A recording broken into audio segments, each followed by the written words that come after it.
ಒಲವೆತ್ತಿ ತೋರುವ ದೀಪ ಹಚ್ಚೇವು ಕನ್ನಡದ ದೀಪ ಹಚ್ಚೇವು ಕನ್ನಡದ ದೀಪ.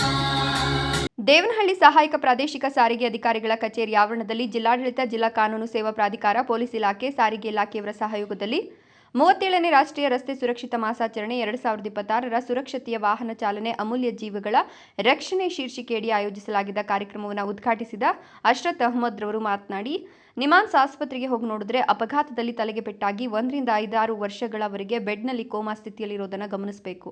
ಇವತ್ತು ನಾಳೆ ಜೀವ ಬರುತ್ತೆ ಎಂಬ ನಿರೀಕ್ಷೆಯಲ್ಲಿರ್ತೇವೆ. ಆಸ್ಪತ್ರೆಗೆ ಹೋಗಿ ಬರೋದು ಎಷ್ಟು ಕಷ್ಟ, ಸಂಕಟ ಅನ್ನೋದನ್ನು ಯೋಚಿಸಬೇಕು. ರಸ್ತೆ ಸುರಕ್ಷತೆ ನಿರ್ಲಕ್ಷ್ಯತೆ ಮಾಡೋದ್ರಿಂದ ಅದರ ಪರಿಣಾಮ ಬಹಳ ಗಂಭೀರವಾಗಿರುತ್ತೆ. ರಸ್ತೆ ನಿಯಮಗಳನ್ನು ಪಾಲನೆ ಮಾಡಬೇಕು. ಬೈಕ್ ಸವಾರರು ಹೆಲ್ಮೆಟ್ ಧರಿಸಬೇಕು. ವಾಹನ ಚಾಲಕರು ಸೀಟ್ ಬೆಲ್ಟ್ ಹಾಕಬೇಕು. ಕಾಲಕಾಲಕ್ಕೆ ನಿಮ್ಮ ವಾಹನ ದಾಖಲೆಗಳನ್ನು ಪರಿಶೀಲಿಸಿಕೊಳ್ಬೇಕು. ನೀವು ನಿಮ್ಮ ಸುರಕ್ಷತೆಯಿಂದ ಇಡೀ ಕುಟುಂಬ ಸುರಕ್ಷತೆಯಿಂದ ಇರ್ತದೆ ಅಂತ ಮಾಹಿತಿ ನೀಡೋದರ ಮೂಲಕ ಜಾಗೃತಿ ಮೂಡಿಸಿದ್ರು. ದೇವನಹಳ್ಳಿ ಸಂಚಾರಿ ಪೊಲೀಸ್ ಇಲಾಖೆ PSI ಸಾವಿತ್ರಿ ಮಾತನಾಡಿ, ಅಪಘಾತಗಳನ್ನು ಕಡಿಮೆ ಮಾಡೋದು ಮತ್ತು ಸುರಕ್ಷತೆ ಕಾಪಾಡೋದೊಂದೇ ಇದರ ಉದ್ದೇಶವಾಗಿರುತ್ತೆ. ಸಂಚಾರಿ ಪೊಲೀಸ್ ವತಿಯಿಂದ ಹಾಕುವಂತಹ ಸ್ಥಳದಲ್ಲಿ ಫ್ಲೆಕ್ಸ್ಗಳಿಗಿಂತ 10 ಪಟ್ಟು ಹೆಚ್ಚಾಗಿ ಕಾಂಟ್ಯಾಕ್ಟ್ಲೆಸ್ ಕ್ಯಾಮ್ರಾಗಳಿಂದ ಬ್ಯಾನರ್ಗಳು ಹೆಚ್ಚಾಗ್ತಿವೆ. ಪೊಲೀಸ್ ಇಲ್ಲ ಎಂಬ ಭಾವನೆಯಿಂದ ಸಿಗ್ನಲ್ ಇದ್ರೂ ಸಿಗ್ನಲ್ ಜಂಪ್ ಮಾಡೋದು, ಇದರಿಂದ ನಿಮ್ಮ ಪ್ರಾಣಗಳಿಗೆ ಕುತ್ತು ಬರ್ತದೆ. ಜೊತೆಗೆ ನೀವೇ ನಿಮ್ಮ ಕೈಯಾರ ಅಮೂಲ್ಯವಾದ ಪ್ರಾಣದ ಜೊತೆಗೆ ಚೆಲ್ಲಾಟವಾಡ್ತಿದ್ದೀರಾ ಅಂತ ಅರ್ಥ. ನಿಮ್ಮನ್ನು ನಂಬಿಕೊಂಡಿರೋರ ಬಗ್ಗೆ ಸ್ವಲ್ಪ ಯೋಚಿಸಬೇಕು.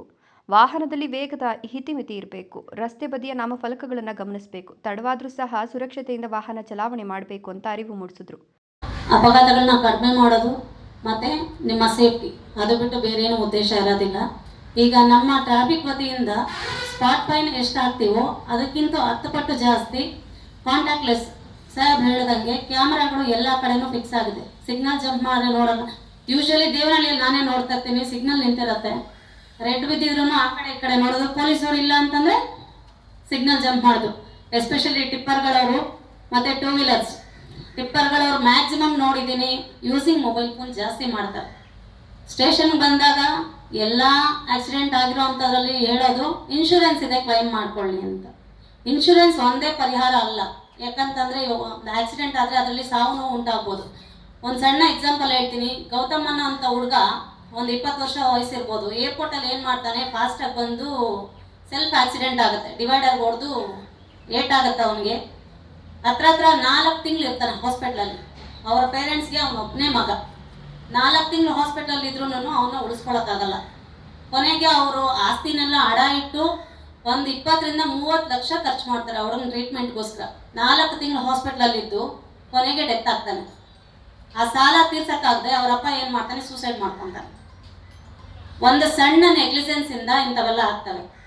ಅಪಘಾತಕ್ಕೆ ಯಾರು ಇಂಟೆನ್ಷನಲಿ ಹೋಗಿ ಯಾರೂ ಅಪಘಾತ ಮಾಡೋದಿಲ್ಲ. ಆದರೆ ನಮ್ಮ ಒಂದು ಸಣ್ಣ ನೆಗ್ಲಿಜೆನ್ಸ್ ಅದು ಅಪಘಾತಕ್ಕೆ ಕಾರಣ ಆಗುತ್ತೆ. ಇನ್ಶೂರೆನ್ಸ್ ಮಾಡ್ಕೋಬೋದು, ದುಡ್ಡು ಬರುತ್ತೆ. ಆದರೆ ಆ ಒಂದು ಫ್ಯಾಮಿಲಿಯಲ್ಲಿ ಒಂದು ಪರ್ಸನ್ ಅವನ ಮೇಲೆ ಡಿಪೆಂಡ್ ಆಗಿರೋಂಥವ್ರು ಅಷ್ಟೂ ಜನನೂ ಅನ್ಯಾಯ ಆಗ್ತಾರೆ. ದೇವನಹಳ್ಳಿ ARTO ಅಧಿಕಾರಿ ಸುರ್ದಿ ಕಾರ್ಯಕ್ರಮದ ಅಧ್ಯಕ್ಷತೆಯನ್ನು ವಹಿಸಿ ಮಾತನಾಡಿದರು. ನಂತರ SLS ಶಾಲೆಯ ವಿದ್ಯಾರ್ಥಿಗಳನ್ನು ಅಭಿನಂದಿಸಲಾಯಿತು. ದೇವನಹಳ್ಳಿ ಆಟೋ ಚಾಲಕರು ಮತ್ತು ಮಾಲೀಕರ ಸಂಘದ ವತಿಯಿಂದ ಆಲ್ ಇಂಡಿಯಾ ಫೆಡರೇಷನ್ ಸದಸ್ಯ ಅಶ್ರತ್ ಅಹಮದ್ ರವರನ್ನು ಗೌರವಿಸಲಾಯಿತು.